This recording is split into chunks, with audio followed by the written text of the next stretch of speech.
Here I have ZTE Blade V10 Vita, and today I'm going to show you how to enter recovery mode on this device. So first of all, you will have to turn your device off by holding power key, then tap power off.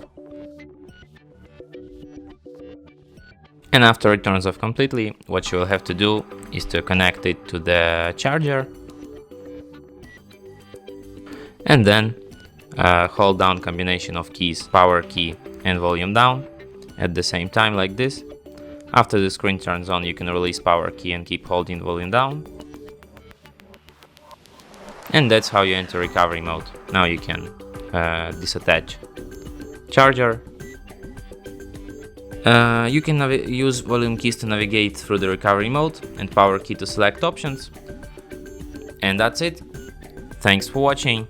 If you find this tutorial useful, don't forget to hit that like button and subscribe to our channel.